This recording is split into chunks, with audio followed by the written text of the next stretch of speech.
Allie Zendrian, founder of AtoZ Communications, and this is the Brand Stories podcast. This is where we discuss marketing, branding, public relations, and everything in between. This week, we have Idea Decanter's co-founder, Laura Garfield. She describes what it's like for financial advisors to start doing video marketing, which, by the way, if you're not doing it already, you kind of have to get on that bandwagon, and what steps they can take if they want to start implementing that now. I am super duper excited to have Laura Garfield on the podcast today. She's been doing some brilliant work with Idea Decanter, which if you're not familiar, you should be. So work on that, please. They provide a lot of helpful tips and information regarding creating great videos. So actually, I'm sure that you could take a look at this and tell me 10 different things that I'm not doing the right way. But I look forward to hearing about it. I am not going to critique you, Allie. Well, I mean, I appreciate that, but always fair to ask. But thank you for doing this. First question, what is your favorite brand and why? This is such a great question, Allie. And I love your series because I'm always tuning in to see what the answer is from your guest. On the spot a little bit because I didn't put a lot of forethought into this, but I would say Mercedes-Benz is a brand I love. And what's interesting to me is I live in a household with a teenage boy who has become a really big BMW fan, while his mom is more of a Mercedes-Benz fan. And it has made me analyze a little bit, where in your life do you get the influence from a brand that sort of shapes how you feel about it, and then what happens through the years, because a lot of brand touch is something that happens as a slow evolution. And I think about like some rap music that I listen to with my kids sometimes, and the G-Wagon shows up every now and again and it has become kind of iconic in my head. And yet my son gets exposed to who knows what on TikTok and Snapchat, and it has fallen in love with the BMW brand. So there's something interesting to me about the chance to kind of become a part of someone's life, not just at a moment, but through their journey, and sort of be embedded with them. Yeah. I love that. Well, actually, I feel like that's basically what Idea Decanter is doing, because as you guys are working with your clients, I mean, to be able to video coach someone, you can't just like give them 5 tips and say, good luck, Godspeed. You really got to get in there.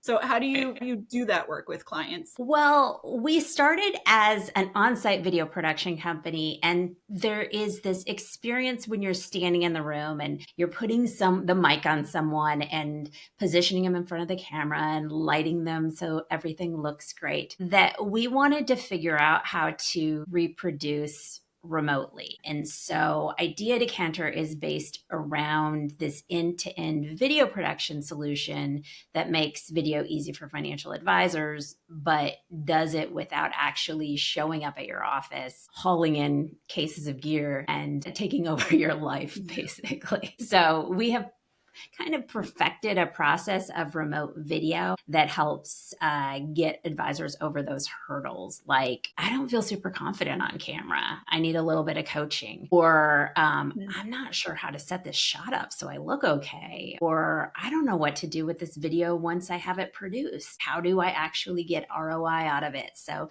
the process is built to handle all of those things. It's interesting. It seems like even just, if you looked at social media, there are certain advisors who have really embraced it and are doing it consistently, and whether it's good or not, you're still doing it. And then it just seems like there's a whole team of others that just, whether they say I have a face for radio or whatever excuse they've given, they just won't do it. So what do you say to those advisors who are still saying, I get it, I get that video is important, but I kind of don't want to do it? Well, I like to put it in terms of taking a step back and thinking about 40 years ago. Because 40 years ago, you could be in business with a typewriter. You didn't need computers back then. I mean, you could be running a legitimate, successful business without computers. And 20 years ago, the same could be said for websites. You could have a serious business and not have a website. And 10 years ago, that is true about video. Many advisors were in business without even thinking about video. We started Idea Decanter in 2014. At that sort of first wave of advisors realizing, wow, if I have a value proposition on the homepage of my website, people will get to know us in a different way. It will differentiate us from all of the other advisor websites and will help me grow my business. That was 10 years ago. Today, that is changing. And there are a million excuses about why you don't need to do video. And if you think that you want to be an autopilot and just cruise through the last years of your career without making major moves to grow your business, that's fine. But for anyone who is in growth mode, I think video has to be a serious part of the conversation. Absolutely. I mean, looking at my own podcast, for instance, you can see my turn of phrases. You see the way that I formulate my thoughts and what I'm thinking and whatnot.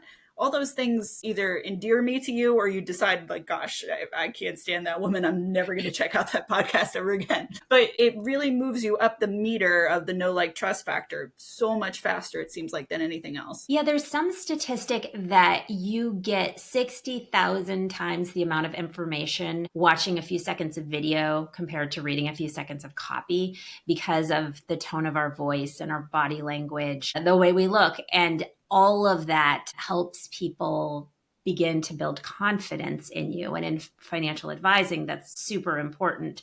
So if you think about kind of the long tail effect of that, well, okay, if you get that in 3 seconds, what happens if they watch a 3-minute video or a 7-minute video or a whole series of shorts from me? Then they start to feel like they already know you before they ever make the next step into a discovery call or however you onboard prospects. So to quote a mutual friend of ours, Matt Halloran, he was saying, if you do something like 20 podcasts, you know that you have the longevity, you're going to keep doing it. You're successful just by that metric alone.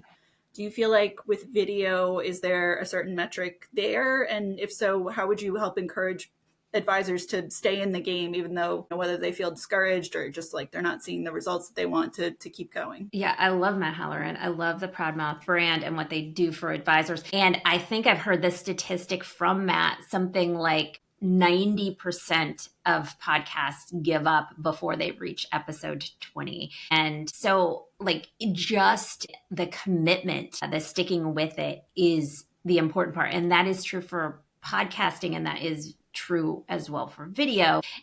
There's an adage in marketing that you should always give an initiative 18 months to work. And that doesn't mean start podcasting and don't change a single thing for 18 months. Definitely make data-driven decisions, start video, put out the videos, monitor the videos, see what is resonating with your audience. What are people watching? How long are they watching? And then make the decisions about your future content based on that. But if you don't give something 18 months as a legitimate science experiment, then you don't know if it really will produce results for you. And so many people approach it as, this is exciting. Let me run with this for 2 weeks or 30 days or maybe 60 days. And they end up feeling like they're a squirrel chasing the latest nut around and never really seeing results. And in fact, I've had a lot of conversations with advisors that come to me sort of in that state. Well, I tried this and I tried this and I tried this. And well, how long did you try it?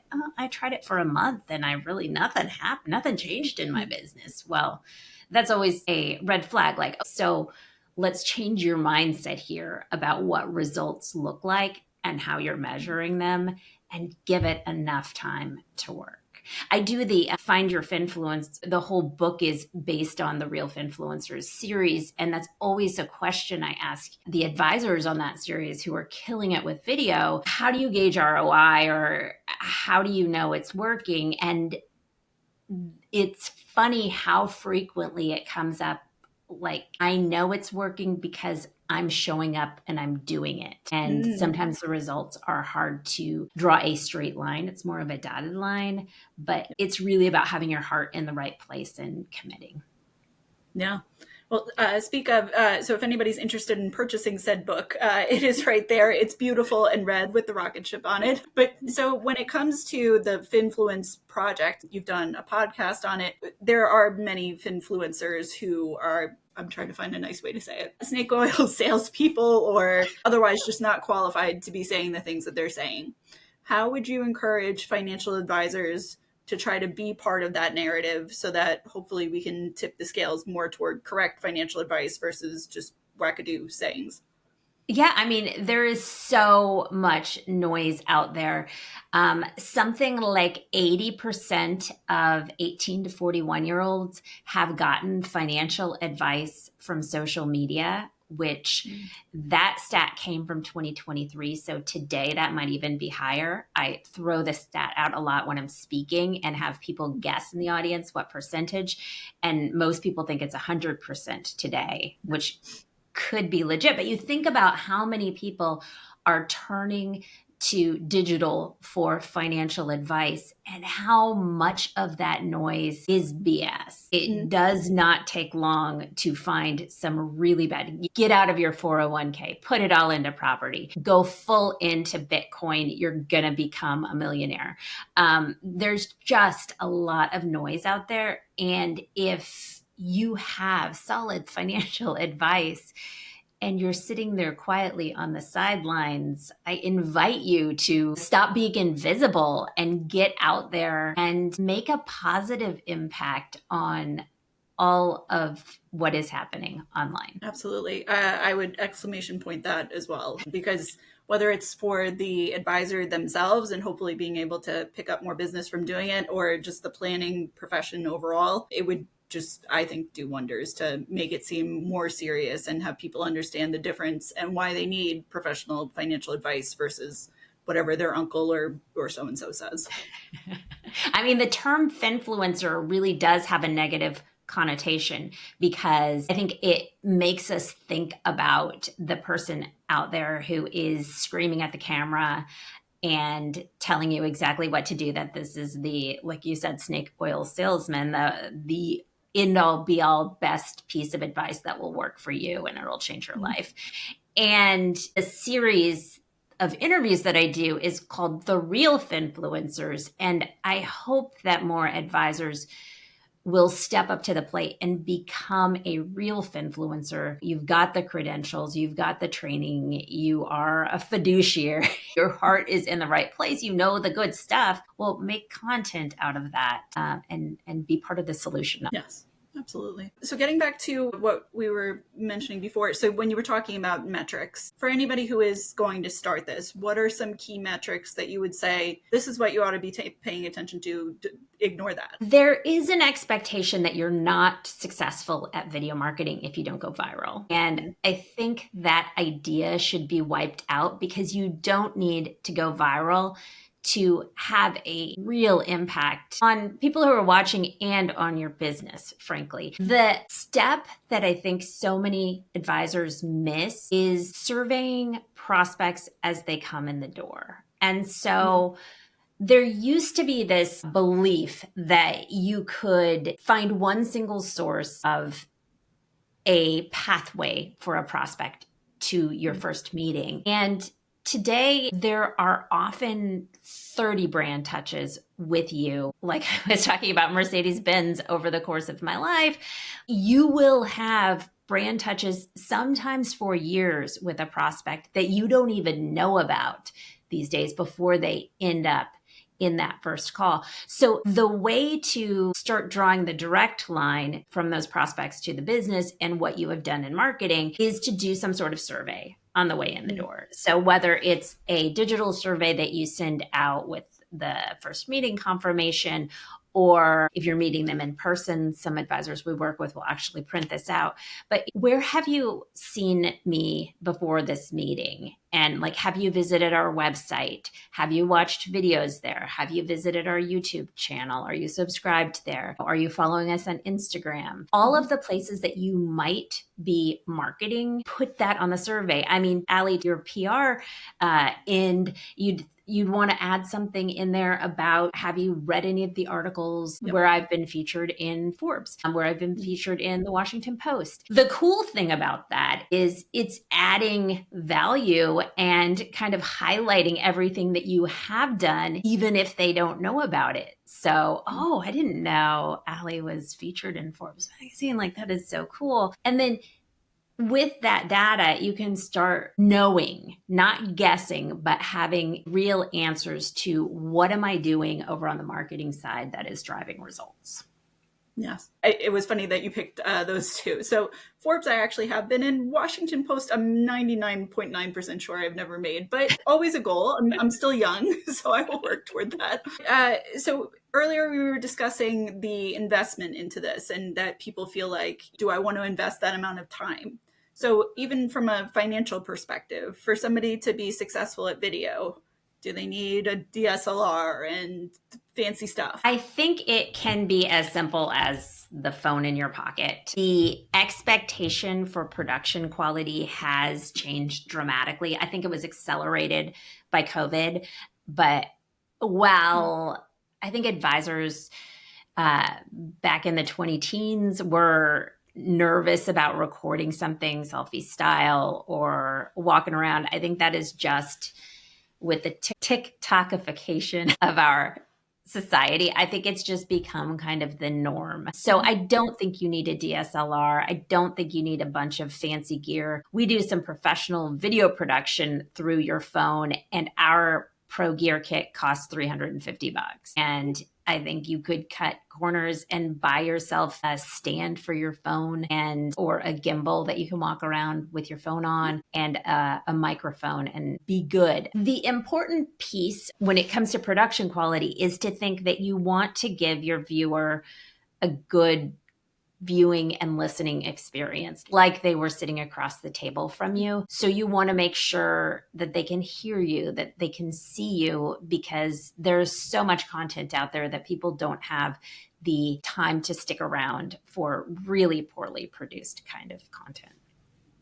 Yeah. Are there any challenges that you're seeing among the advisors that you're working with that just continually come up as far as whether it's creating the content or getting that ROI that they're looking for? I would say one of the biggest hurdles in advisors' minds is compliance. And there certainly are some broker dealers whose compliance teams do make it so difficult that they'll schedule a first call with me and I'll say, yeah, you're not going to be allowed to do anything. But the vast majority of folks who are in the RIA space or with many of the big broker dealers now, you do have the ability to do video marketing. And so I don't think that you should let that be the stopping point, because a lot of advisors think I'm going to pour all this time or investment into creating content that's never going to go anywhere because my compliance team will never sign off on it. Well, I would start with the conversation with your compliance team. Is this possible for me to do? And if you get the yes, don't let that stop you, because as long as you are not making promises and guarantees and showing video of stacks of money, endorsing products, like those kinds of things that you never would have thought to do anyway, it's very likely that your content will sail through. Good. Well, so anybody who's listening to this and is saying, you know what, Laura convinced me, I'm going to do video marketing. What do you feel like is that first step to initially creating that first video? Well, I think a great first step is to join our Real Finfluencer community. And you can do that on the bottom of our website. It's ideadecanter.com, and just scroll down to the bottom of the homepage and there's a place to sign up. And I bring that up because we love to educate and we love to shine the light on advisors who are doing it the right way. So by joining that community, you get kind of like first up at all of the great content we're pushing out that's guiding you as an advisor through whether you want to DIY it or whether you want to outsource pieces of it or outsource most of it. This will be a community of like-minded advisors that can help you get there. So ideadecanter.com, the Real Finfluencers. Another really accessible and easy way to start thinking about content is keeping a list, whether it is on an actual notebook on your desk or on the Notes app on your phone. Those questions that come up over and over from your clients, that is the kind of content you should be creating, especially if they're your ideal clients. If you're getting it from a client you would never want to replicate, don't write that one down.